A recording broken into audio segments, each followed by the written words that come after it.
All right. Well, good morning. Let me turn on the sound here. It's a little different, isn't it? I asked Sarah if I could make an announcement real quick.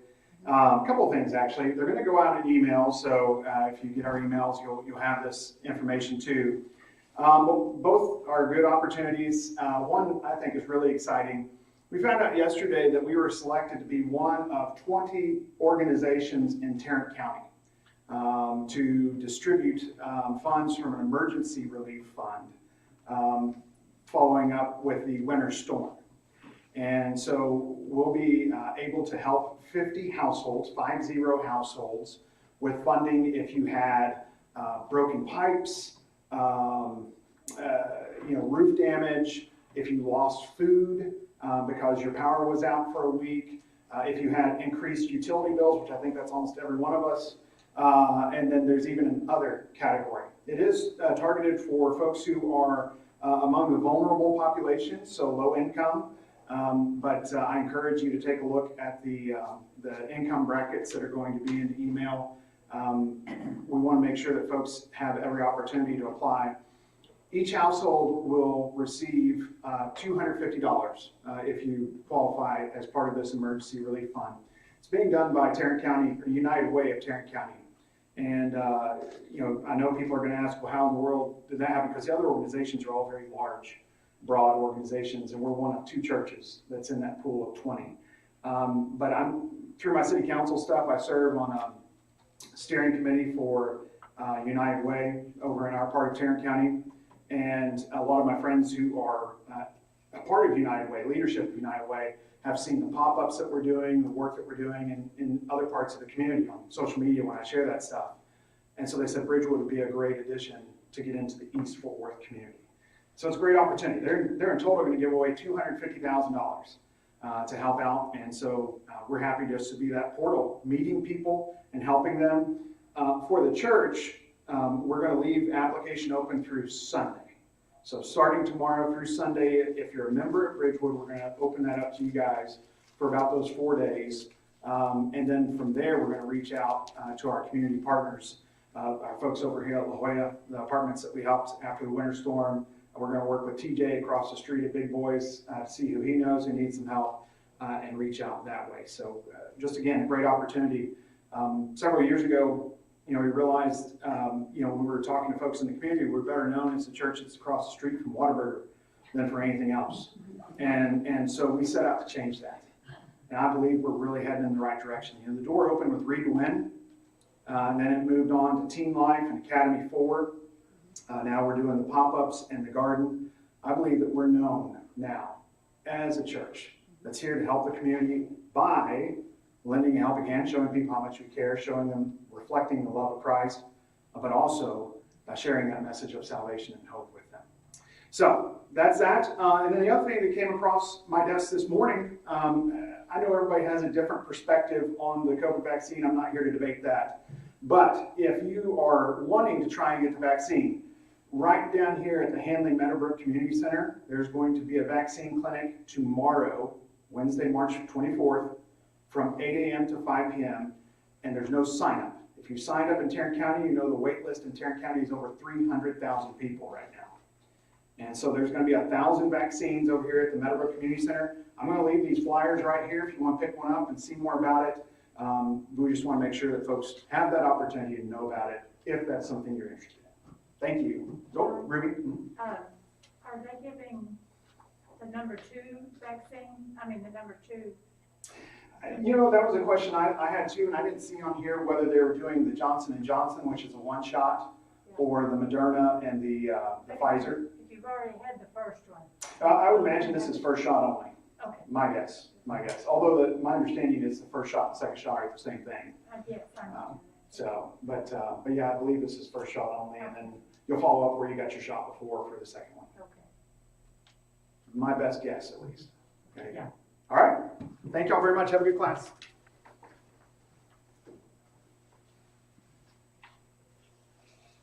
All right.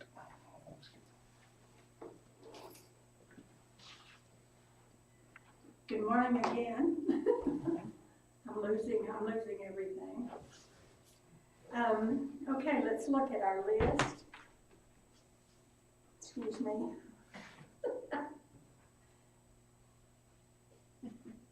I'm so sorry. Okay, here we go.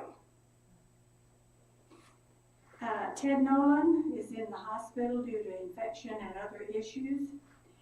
Pam Griffin will have an x-ray March 23rd. That would be today. That's what I was thinking. To see what to do about her back issues. Sharon Nolan will undergo 12 weeks of therapy for a broken shoulder. Donna Warren, of course we know, broke her ankle. Jamie will she is scheduled for outpatient procedure on April 7th. And so we want to keep Jamie in our prayers about that. She's not here today because Marvin Monday had the other eye, cataract eye, repaired, and she's home taking care of him. And if you've ever been around any of us that have done that, it's 3 or 4 drops every little bit, so you have to have somebody kind of help you. Angela Smith requesting prayers for her family. She's lost 2 more of her relatives. Thank you. She also requests prayers for her cousin Linda McGee, who is in ICU in California after a massive heart attack, and her friend Jean Poe in California, who has been bedridden for many years and is not doing well. Glory Ramos requests prayers for her mother-in-law Celia, whose health is declining. Barbara Conley has been moved to Camp Care Center, and that's Kemp, Texas. Address is on there if you need it. We know that Barbara had a stroke and she had to move closer to her daughter. Pam Griffin requests prayers for her nephew, Jason Almond, who was diagnosed with tongue cancer. Christy Wilhelm requests prayers for her mom, who has been diagnosed with breast cancer. Judith Morris requests prayers for her son and daughter-in-law who experienced their 3rd miscarriage. Darlene DeBose requests prayers for a medical procedure scheduled for March 23rd. That would be today. And Carol Jr. requests prayers for his aunt who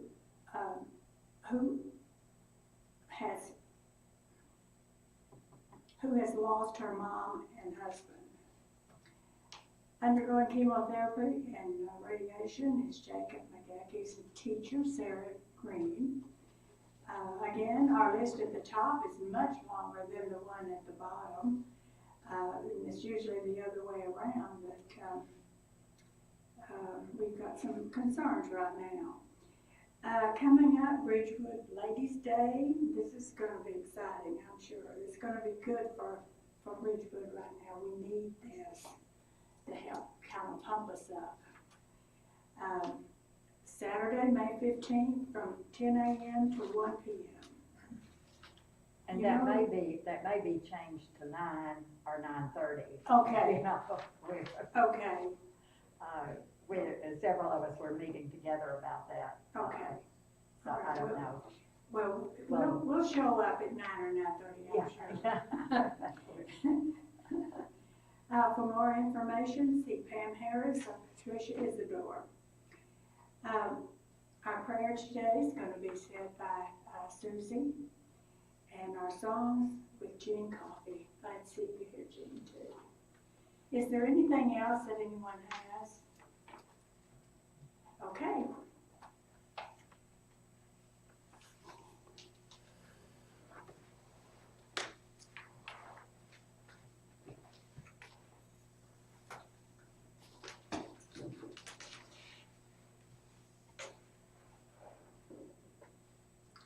Number 714, 714, Trust and Obey. We'll sing verses 1 3 and 5.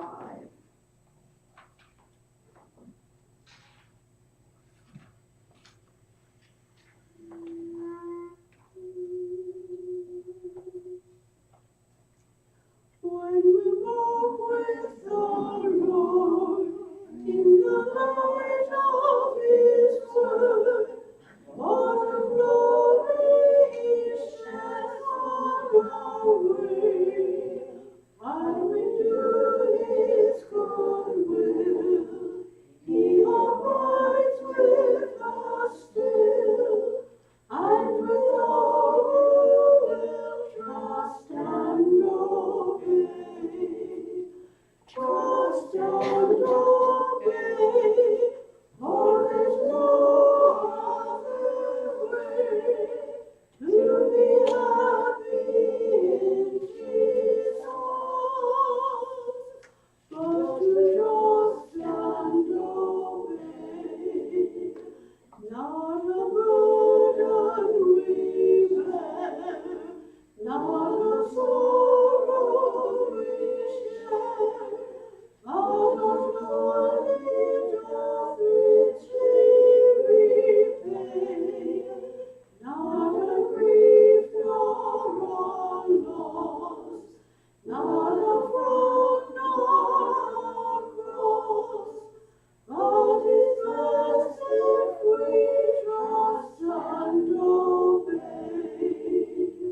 Trust and obey, for there's no other way to be happy in Jesus, but to trust and obey. And in fellowship sweet, we will sit at His feet, or will walk by His side in the way. What He says we will do, where He sends we will go. Never fear, only trust and obey. Trust and obey, for there's no other way to be happy in Jesus, but to trust and obey.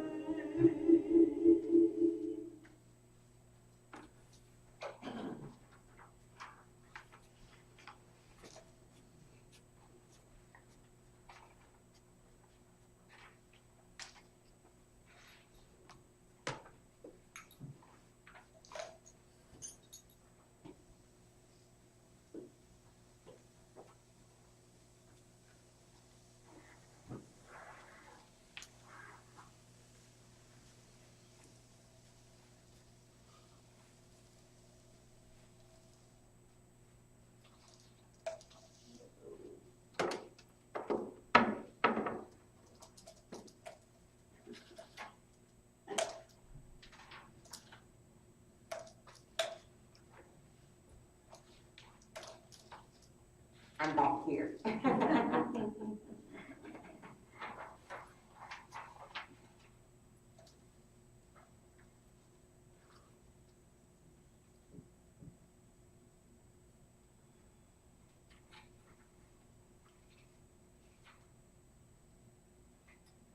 As we go to our Father in heaven this morning, and then our thoughts and our prayers, we ask to all of these people that we all know so well and have in our hearts, and we are praying for each and every one of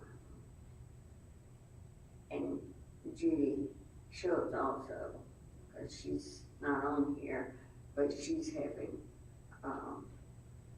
some testing this week before she goes on a long trip of driving to Florida. And so she needs to get cleared on that before she can go. So let's be sure and remember her as well in all of this. Dear Heavenly Father, as we come to thee this morning, we pray that your blessings continue to be with us and to watch over us and caring for us. Thank you, dear Father, that we have you and that you take care of us. We know in the turmoil and all of the other things that are going on in this world today, that there's no way that we can take care of them, and that without your help, we know that it is possible that we do have your help. So we ask especially to be with the people that are suffering from these things, as well as the individual suffering of different things. Dear Father in heaven, we thank thee that we have those in the church here at Bridgewood that always look to thee for guidance, and that is the reason that we are still here worshiping you, doing that which we hope will be in accordance with your will. Guide and protect us, dear Father, from these outward things. Let us know who we can help and who not to.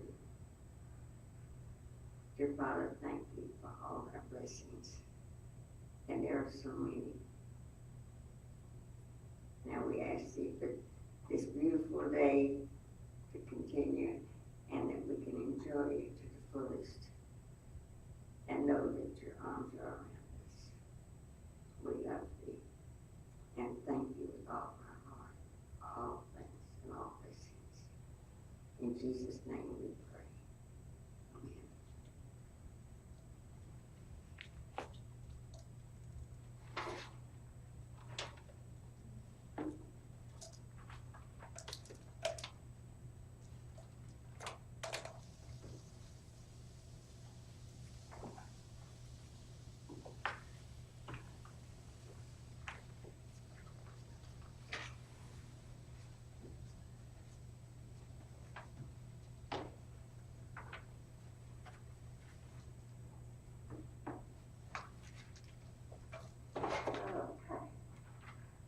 We are still in the book of James, and something just ran through my mind as John was up here. I'm going to get this off for just a little while. It's kind of hard to teach with that on, although I can do it, but I think we're far enough away, and I have been vaccinated, so hopefully I'm not a problem. Jean was just telling me that Jerry had a not so good experience afterward, but that happens. It goes up and down. You know, some people just sail through, like Jerry just sailed through and didn't even know nothing was going on with him for either of the vaccines. I had a little bit of reaction to the first one and a wee bit to the second one. Our daughter didn't have any reaction to the first, and then the second one kind of put her in a brain fog and all for about 3 days, you know. In fact, she said everybody in her department at work got their shots at the same time. And she said, and all of us were kind of foggy for about 2 or 3 days after that second one, so they couldn't get any work done. At any rate, that happens with the various ones, and we just have to realize that it may be a side effect with some, and that shouldn't scare us, though, into not having, although some people maybe feel that they can't for some reason.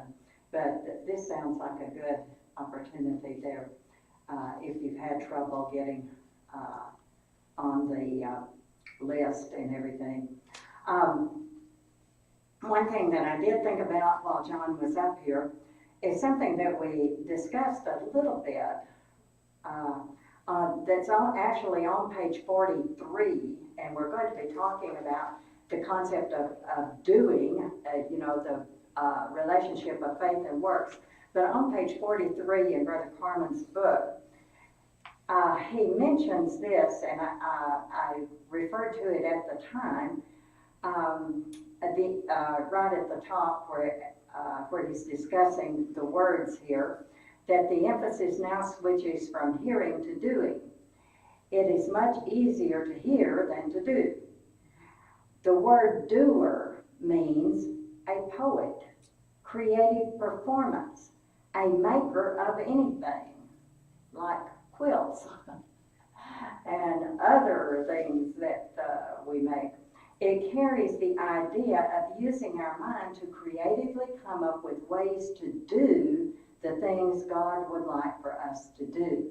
And I just thought of that as John was up here with the opportunities that have opened up for us with these pop-ups, and now with this particular thing, as long as we can stand for who we are and are not compromising who we are and are doing the work of God.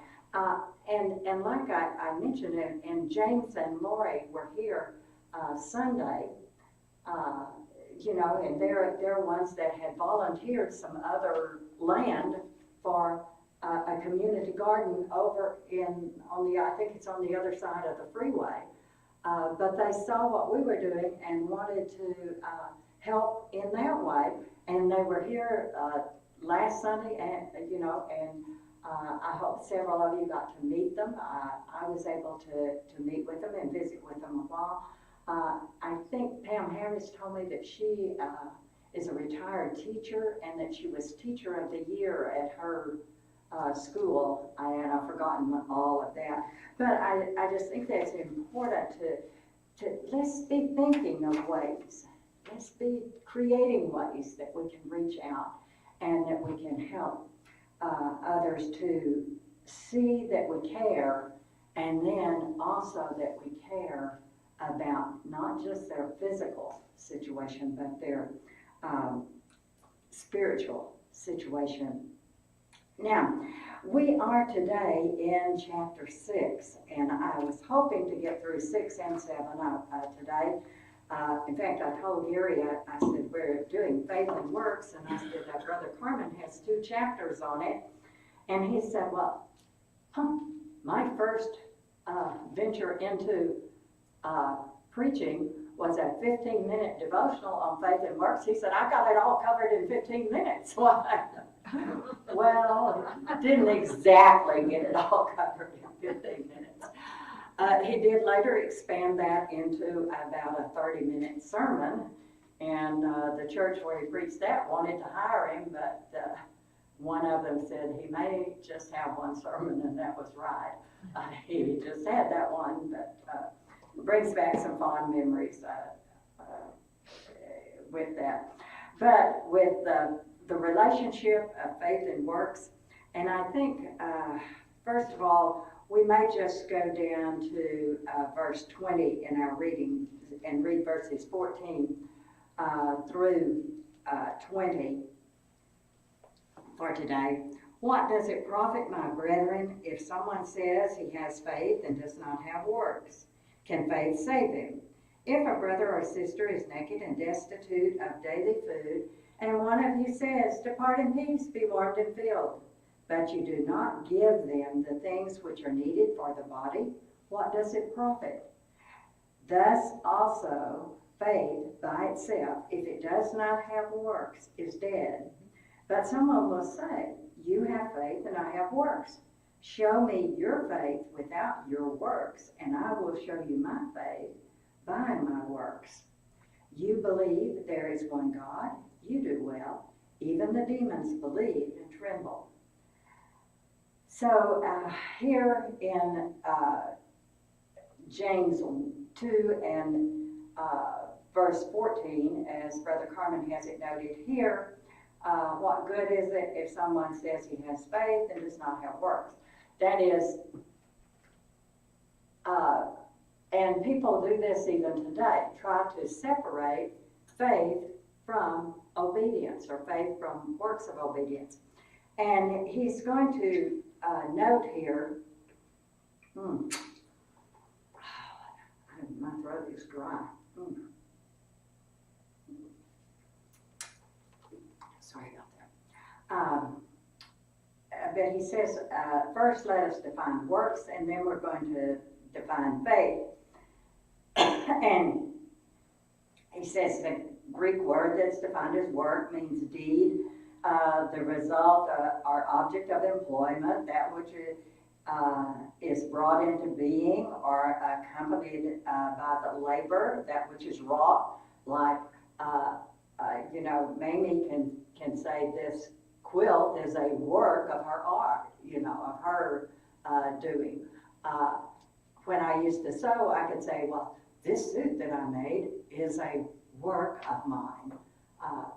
But we're looking more at work from the standpoint of spiritual work, but we know how we use the word and so on.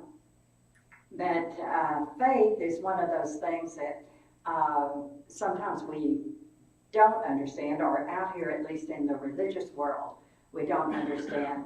And he notes that faith comes from a Greek word that has been translated by 3 English words: faith, believe, and belief. And so one of the things that one of the scriptures that we are well aware of is that without faith it's impossible to please God.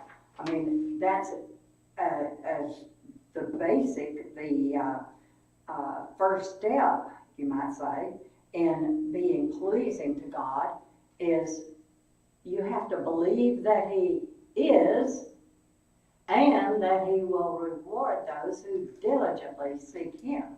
Now, can you believe that He is? I just thought of this. That's a real good item. Believe that He is, and that He rewards those that diligently seek Him. Those two are, the and conjunction. It is a conjunction, isn't it, Mary and Jean? And is a conjunction. And it joins two basically equal concepts, doesn't it? Yeah. Okay. Believe that God is, and that He rewards. Okay. I may believe that God is, and not believe that He rewards. Is that faith that would save me? You got to have both of those. That's a part of your belief in God. That's a part of your belief in God. And in explaining faith here on page 60, he has these jewels, and I'm probably going to just hit some high spots through here because I think some of this we already know rather well. But if you are maybe talking with a friend who has the concept, of faith alone saves and so on, you may need to or want to study through some more things that he has in detail here. But in defining faith, or saying what faith looks like, he says the first jewel is faith is mental belief. Well, yeah, mentally. Yeah, Mary? The way I memorized it in school was that there were coordinating conjunctions that connected words or phrases of equal importance. Mm-hmm. Hey, that's good. You said that a whole lot better than I did. Yeah, good. I don't remember some of the things. I remember more of the things I learned in school than Gary did. I think they just played, watch a movie. Yeah, movie. We also know there's a scripture that says the devil, angels believe, Yeah. they believe in God of Jesus. Right, in verse 19 there, it says, you believe there's one God, you do well, even the devils believe. Yeah. Right. But that's right, those coordinated conjunctions, but two equally important things together. And so believe that God is and that he rewards. Some people may believe that God is, but not believe that he rewards. And I have been associated with people like that. Yes, I know that God is, but God is just wanting to throw everybody into hell. And I can't believe in a God like that, or something. No, he is, and he rewards. And sometimes yes. Well, I think too, you know, God, he expresses it in other places that ask and he shall forgive, knock and he will open. And he's always emphasizing, you do the one thing and I do the Yeah, other. right. Right, that's good. Ask and it'll be given to you. Seek and you shall find. Knock and it shall be opened to you. There's something that we do and also that God does. That God does. But faith, first of all, has that mental belief. But faith also has wholehearted trust. And I made a note of this though, back up under that mental belief.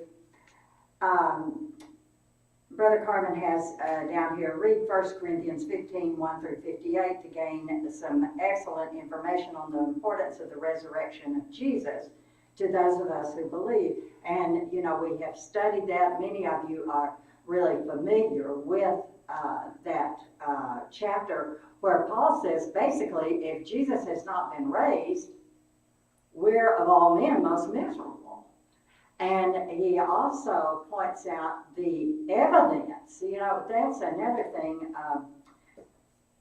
that's a part of what's not, I don't know if I'd say it's a part of faith, but back about 2 Sundays ago, I think Ed's lesson dealt with the concept of faith. And that the world says, and if you look it up in the dictionary, the world says that faith is the belief in something without evidence. No, that's not the biblical faith. I mean, wouldn't God be a trickster or an evil person if he asked us just to believe in him and gave us no evidence? And said, just believe. And there's no evidence there? I don't want to base my whole eternal salvation on that. And in 1 Corinthians 15, 1 through 58, Paul says not only that has Jesus been raised, but he said he's been seen of about 500 brethren. And he says some of them are still alive. And it's important to note, and I just put this down here, note that 1 Corinthians is one of the earliest books or letters written, okay, of your New Testament. You know, when we open it up, we think Matthew's the first one written. No, Mark is even earlier than Matthew. But 1 Corinthians is one of the earliest documents written. And it was circulated there in Corinth, but in lots of other places. And I was trying to think of the day. I just think some of these things are important because we sometimes have our kids that overlook these. Okay, it was written in about 56 AD from Ephesus. 56 AD. Jesus died and was raised in about 33 AD. That's not even 30 years. And he said some people that saw him are still alive. If Jesus had not been raised and they had not really seen him, wouldn't people be able to say, wait a minute, we know better than that? I was one of those 500, we didn't see anything. I mean, here is something, 20 years, yeah, they didn't have the internet, you get a lot of weird stuff there anyway, but they didn't have TV, they didn't have telegraph. As one preacher said, I remember he said, they didn't have telephone or telegraph, but they had telewoman. But anyway, still, this is important evidence for us to know that Jesus has been raised. So our belief is not just based out here on hot air somewhere.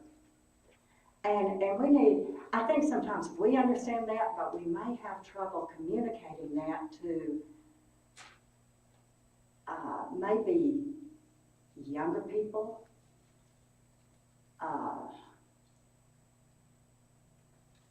And sometimes, just to be honest with you, even with children, we think children can't understand that. But children at a certain age, you know, they can know the difference between 20 years and not, you know, and once upon a time in a land far, far away. You know, they can know those differences, and we need to bring that in to help them to see that the resurrection of Jesus, yes, it's a fact and there's evidence for it.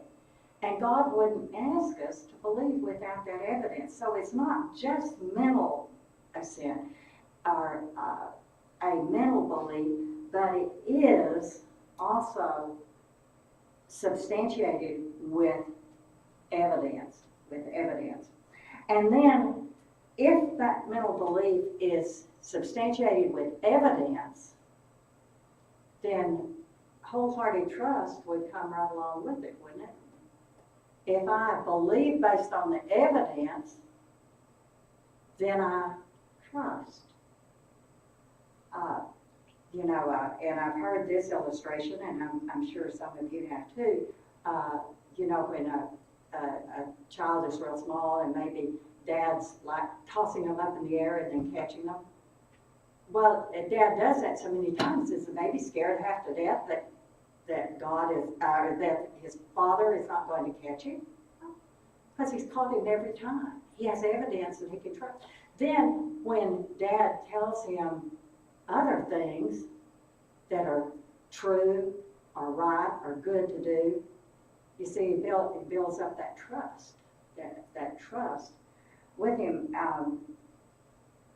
I was thinking of, oh yeah, I remember when I was a kid, there were two people that were friends. I just happened to think of it. There were two people that were friends of our family, and they like to play this little trick on kids. They like to say, come over here and I'm going to give you a spanking. I'm going to spank you really good. And they'd grab the child and bend them across and then hit their leg, you know? And they thought that was funny. And I'd forgotten about that. Tanya was little, you know, and when I told Tanya she was going to get a spanking, what happened? She got one, you know? Well, we were home at Christmas one time, and my brother decided he was going to pull that little thing on Tanya. And he said, come over here, I'm going to give you a spanking. That child freaked out, you know? She was wondering, what have I done? Somebody's going to spank me. I mean, she screamed, she cried, and he pulled her over there and then hit his leg, but she was screaming and crying and shaking all over. And he thought he was having a good time, and then he realized what he had done. So he gave her a quarter. Back then, I guess a quarter was, and apologized to her. But you see, we had built up this trust that spanking meant spanking. So over here, you know, spanking meant spanking. And that's not a nice thing to pull on a kid, is it? Really. But that was something that, he never did that again, and he didn't try to do it to Peyton, because he knew that when we said, you're going to suffer, you suffered. So God doesn't work with us that way. God doesn't treat us that way. So since you see, he mentions here Abraham's trust that is mentioned in Romans 4, that Abraham was fully convinced that God was able to do what he had promised. Are we fully convinced that God is able to do what he has promised? Yeah. And why are we convinced? First of all, we have the revelation that's here, and this revelation is unique.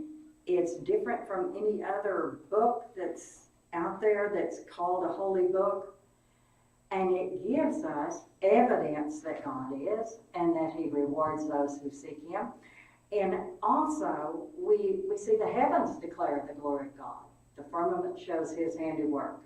So God has, and what is it? It's either Acts 14:13 or Acts 13:14, or it's somewhere in Acts, that Paul says God didn't leave himself without witness. Even, he was giving rains and fruitful seasons to all. So there's that witness that we have of God. But today God speaks to us through his Son. That's in Hebrews 1:1. He speaks to us through his Son, and his Son has said that the Old Testament scriptures testify of him. And so even in that Old Testament, God is speaking through his Son, because that testifies of Jesus. And then Jesus said that he would send the Holy Spirit, the Comforter, who would remind the apostles of everything that he had taught them. So anytime Paul wrote something, or Peter wrote something, or James or John wrote something, those are things that the Spirit was reminding them of, that Jesus had taught them. So faith involves mental belief. Faith also involves wholehearted trust. And here's where sometimes our religious friends drop it. Faith also involves active obedience. Faith involves active obedience. Active obedience. And as he notes here, and all of us are familiar with that 11th chapter of Hebrews. By faith Noah said, oh, I believe God's going to send flood. Yeah, he'll take care of us. He'll save us. I'll just sit here and wait for him to do it. No, that's not what happened. By faith Noah moved here, prepared the ark to the saving of his household. By faith Abraham, when he was tested, did what? Offered his son Isaac. What? He was assured that God could raise him from the dead. Isn't that the kind of faith that we are supposed to have? That we are assured that God can raise us from the dead. If he raised up Christ, he can raise us up from the dead. And you have, of course, Abel offering a more excellent sacrifice, all through here. And he can't even list all of them. And I've always thought it was interesting that in the, and this is probably a little off the subject, but I'll just say I've always thought it was interesting in Hebrews chapter 11 that he mentions Jephthah for his faith. And what do we remember Jephthah for?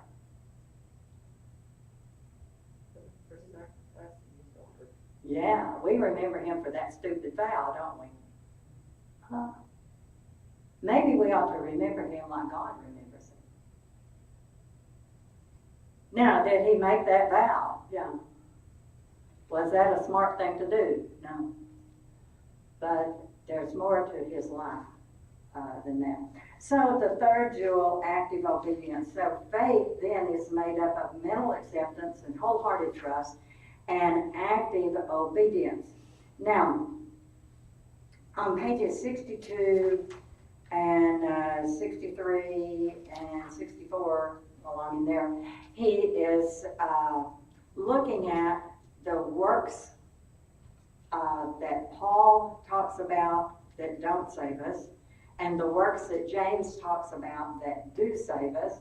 And he has some of these listed here that Paul says works of the law do not save us.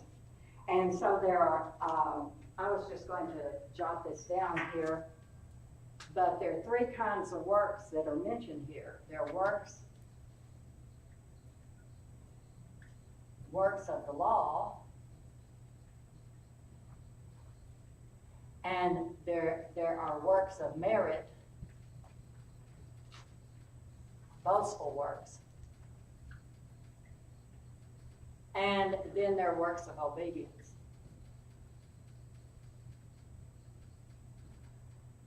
And this is basically what he's saying here on page 62 and 63.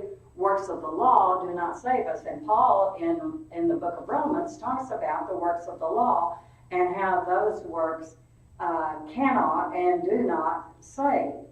And in fact, he says here, like in Romans 3:20, for by works of the law, no human being will be justified in his sight, since through the law comes knowledge of sin. And later he'll say in Romans 3:23 that all, both those Jews that are under the law and Gentiles, all have sinned and fallen short of the glory of God. Or the wages of sin is death. I've forgotten which one is Romans 3:23. It's one of those. I'm not good at remembering where things are, but I'm good at remembering what they are. And that's the same thing at home. Yeah. Oh, good. I was right the first time. For all have sinned and fall short of the glory of God. And then we're justified by his grace. So there, Paul is talking about the works of the law. And then the next grouping of works is works of merit, boastful works, works that would put God in our debt, works that we could brag about.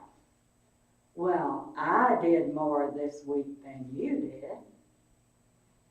And guess how hard I worked on thus, and thus. But in Romans chapter 4, when Paul talks about Abraham, he said if he had been just justified by those works, he'd have something to boast about, but not before God. Because the scripture said Abraham believed God, and it was counted to him for righteousness.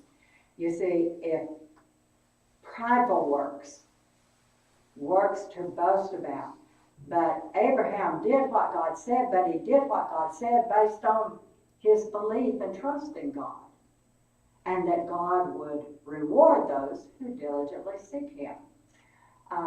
So any concept of works that would make us think we deserved our salvation are works of merit.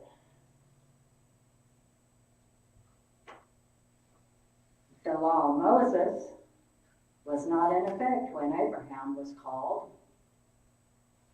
And I think that's important to think about right here, because he's talking about here works that we could boast about, whereas in Romans 3, talking about works of the law.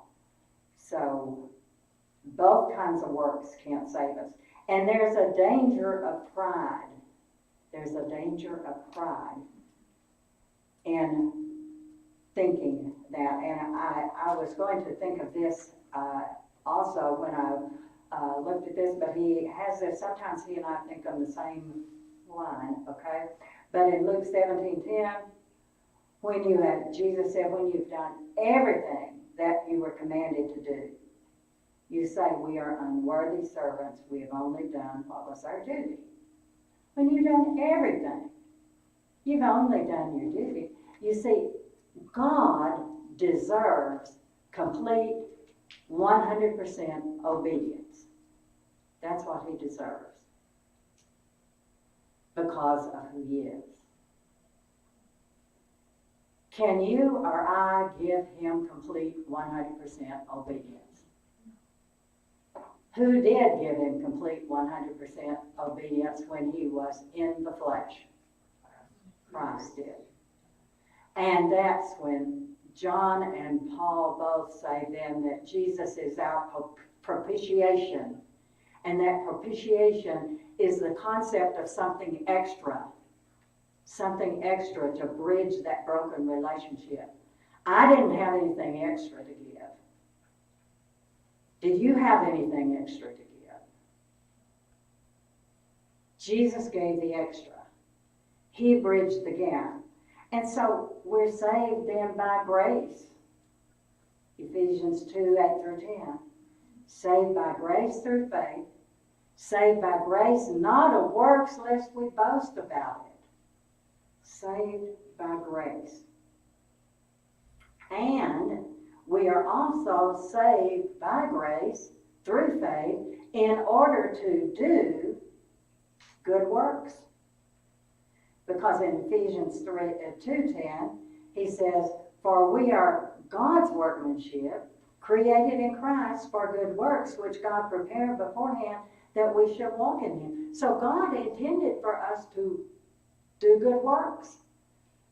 Good works like John was talking about here. Good works like we do daily in our station in life. But we do not do works to earn that salvation. And that's something that many times we are accused of just because we say what Jesus said, he who believes and is baptized shall be saved. He who does not believe shall be condemned. Now I have to put, is it okay if I bring just a wee bit of,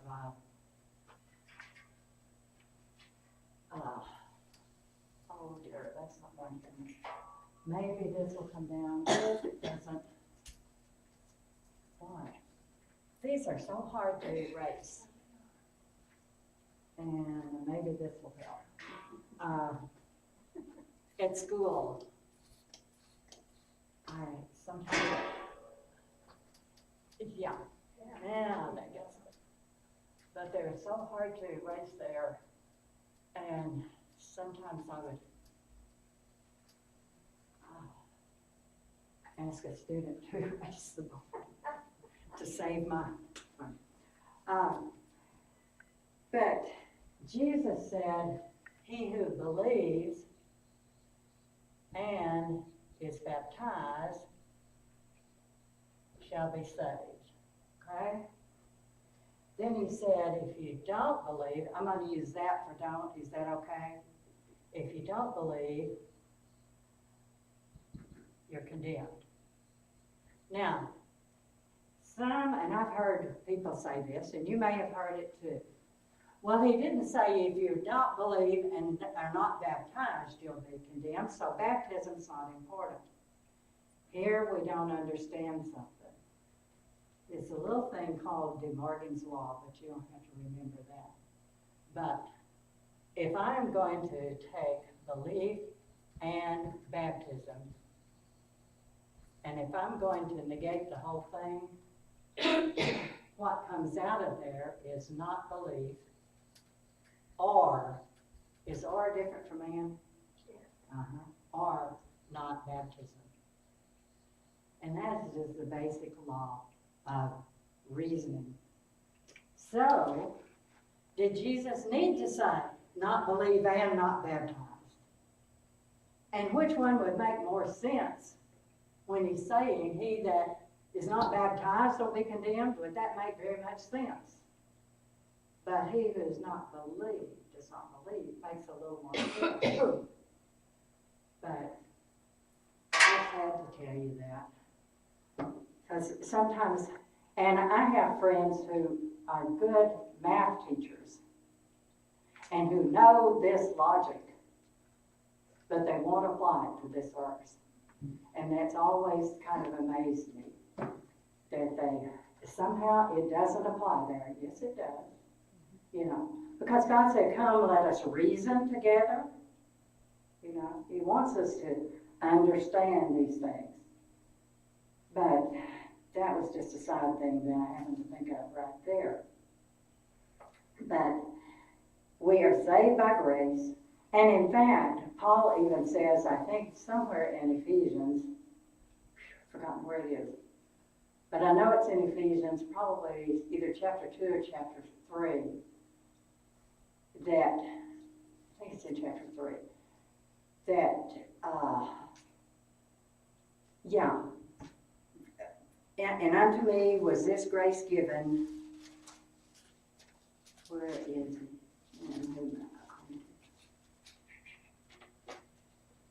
Am I in Ephesians 3? Yeah. But, oh yeah, here it is in verse 8. To me, who am the less than the least of all saints, this grace was given, that I should preach among the Gentiles the unsearchable riches of Christ. Oh, Paul was given grace to do something, wasn't he? Are we given grace to do something?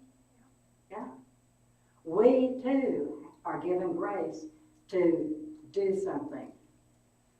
Oh dear, I knew I wasn't going to get through this even though I thought I could. Okay. So, we do not, and as Paul says here in Ephesians 2, that we are saved by grace through faith, not of works, lest anyone should boast. Not of those works that would make us proud of ourselves and so on. And then in 1 Corinthians 15, Paul said it's by the grace of God that I am what I am. Isn't that true of all of us? By the grace of God we are who or what we are. And he says his grace was not given to me in vain because I worked harder than all of them. So grace was given that I should work, that I have something to do. And so when James teaches that faith without works is dead, as we see in verse 26 that we haven't read yet, when he says that, he's talking about faith and works of obedience. Faith and works of obedience. And I've always had, let's see, I had one or two examples I was going to use, but I'll wait until next week because that's where we get into the examples. But he goes on to talk about the fact that Paul and James do agree, and you can read through most of that. And a lot of this you have heard over and over and over in sermons and in lessons regarding the relationship of faith and works. But on page 65, God has always given man work to do. Right at the very beginning, he was given work to do. And that was physical work, but we are given also spiritual work to do. And I thought about this, and I didn't see it in his list of scriptures, but 1 Corinthians 3 and verse 9. 1 Corinthians 3 and verse 9. In fact, we might go back up to verses 5 through 9. But, in the first part of chapter 3, Paul is talking about the division and the factions that were among them, and he said, you're saying I'm of Paul, I'm of Apollos, are you not carnal?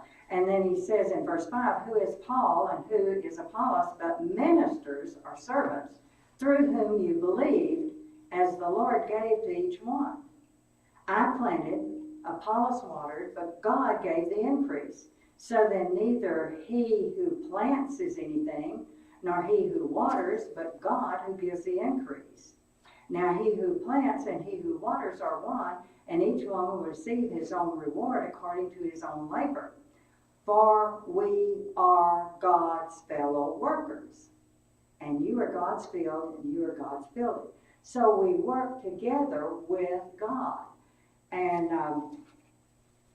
now it's Facebook, but back in our earlier years, it was different publications among us, and preachers would write in, held a gospel meeting in such and such place, 15 people were baptized, and then another one write in, held a gospel meeting and 35 people were baptized, or whatever, and it seemed like it was, and I remember a preacher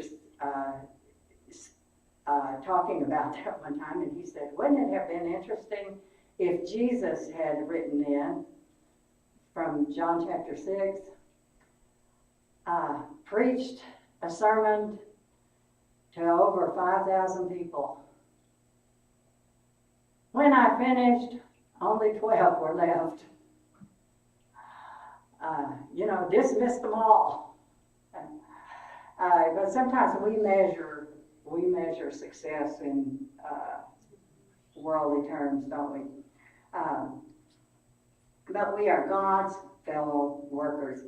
Now, I did want to get through this part at least. And in thinking about being God's fellow workers, he lists here some things we are on page 66 and 67, because God has given us a spiritual work to do. And he says we are vines and Jesus is a branch. That's a typo. He didn't have Jean proofreading his book, did he?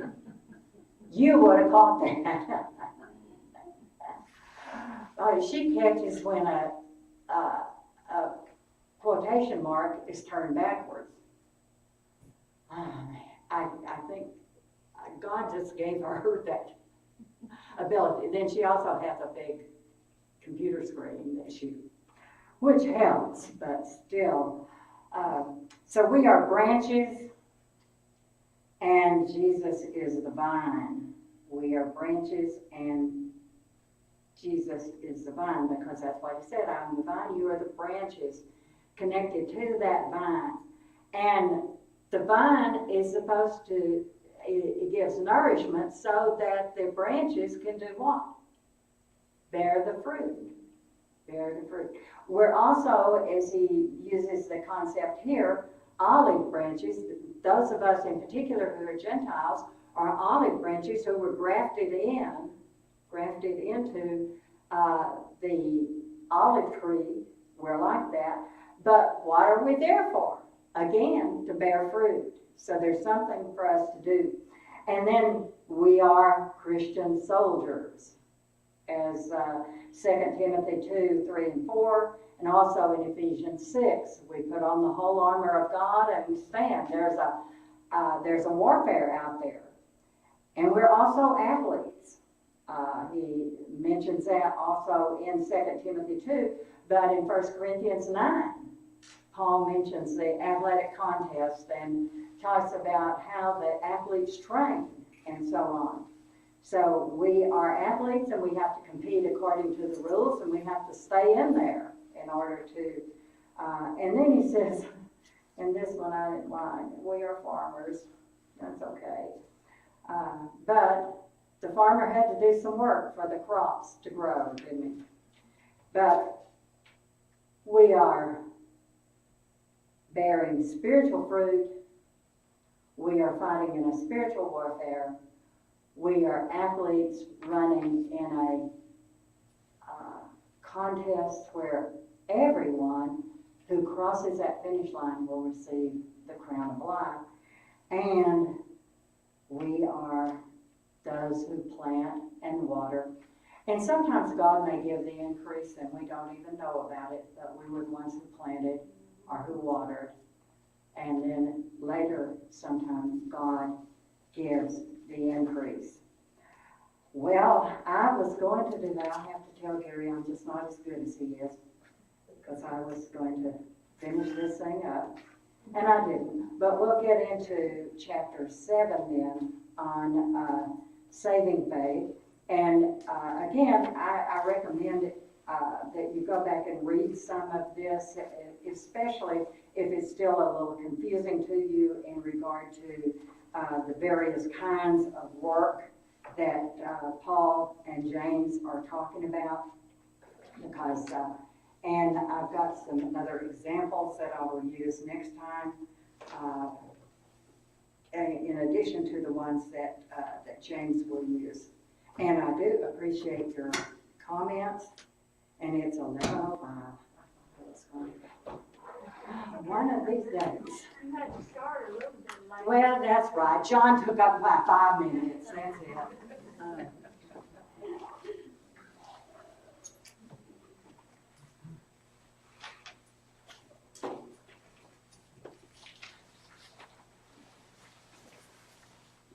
Number 658, 658. There is much to do. We'll sing verses, we'll sing the first and last verse.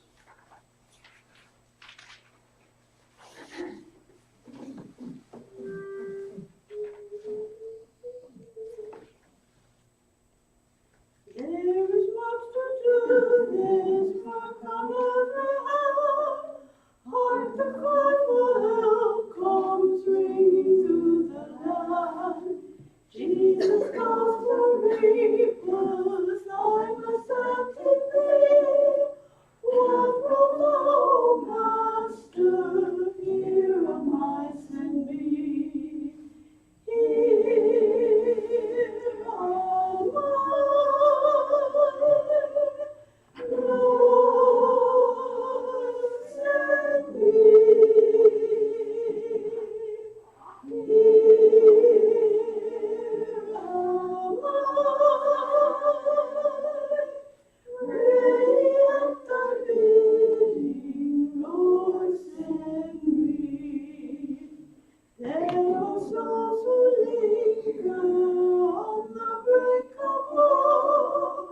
Lord, I must not cannot bear to let them go.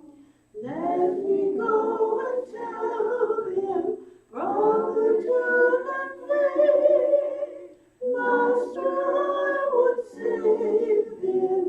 Here am I, send me. Here am I,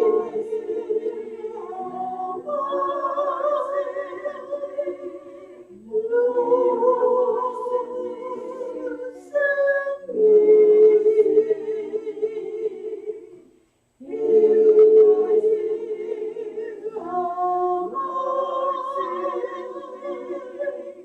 Ready at thy bidding, Lord, send me.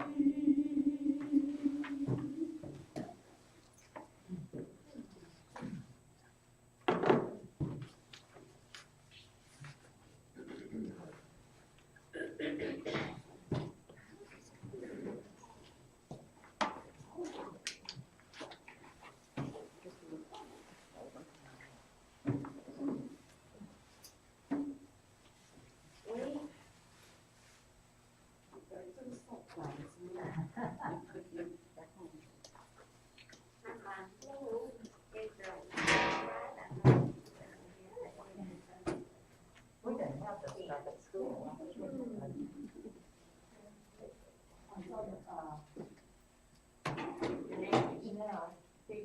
Yeah, she probably came up to the lunchroom, thanks to them. Looks great.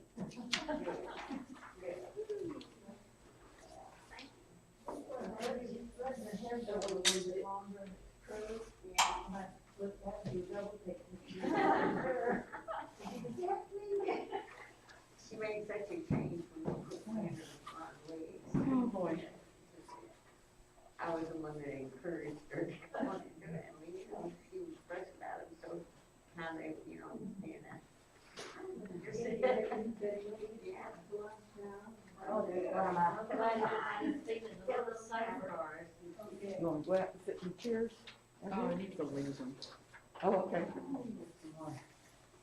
Before I shower my chair. Okay. Okay. Yes, around the computer thing. You can't figure out what you're doing. That's what I'm doing. The name, no, no. Having we haven't trouble done that yet. not doing it. Yeah, yeah. Yeah. Well, actually, Good. Yeah, John, I went over to Big Boy's Barbecue the Oh, other yeah? day, and when I went to the wine, that I was a member over here, and that John Kinsey, he's the man. CJ and I have a good working relationship. We're both, Maybe that's both what trying happened. hard and both out there, and I appreciate them a lot. They're great partners here in our community. Well, I think it's wonderful that they're, that, you know, we're working together and all, and what they do is emphasize that the person is awfully good. It's very good. They do a great job. And they just have to figure out a way to increase capacity so they can, you know, they keep running out, which is a good problem to have. Well, yeah, it is. Right? Right? So, That's true. but I know they'll figure it out. But anyway, I think it's pretty cool.